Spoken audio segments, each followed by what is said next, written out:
Magandang umaga po at welcome po sa ating programa, My Morning Manna with Pastor OG. Buksan po natin ating mga Biblia sa Hebrews chapter 4, verse 7. Today, if you will hear His voice, do not harden your hearts. May mga panahon po na tumitigas ang puso ng mga tao kahit na narinig na nila ang boses ng Panginoon. Hindi nila alam na any moment ang Panginoon ay babalik para sa atin. So our topic for this morning is, are you ready? Handa ka na ba? When Christ will come, are you ready?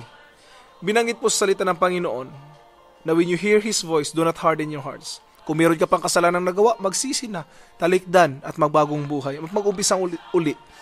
Yun ang pamamaraan upang ihanda ang ating sarili para sa pagbabalik ng ating Panginoon.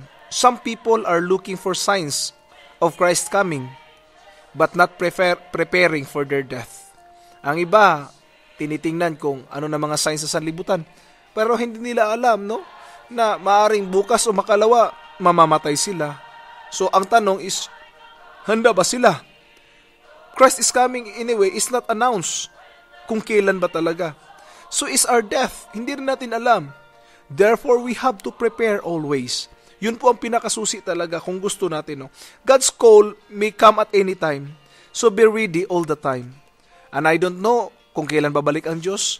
At hindi ko rin alam kung kailan tayo mamamatay. Kailan kukunin yung katawan natin. But what I understand is this.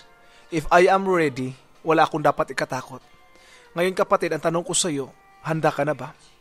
Pero kung hindi ka pa handa, ngayon ang panahon para magsisi ka, talikdan ang kasalanan, at sumunod sa paanan ng ating Panginoon, at tingnan o mag-umpisa sa bagong buhay na pinagkaloob ng Diyos sa atin.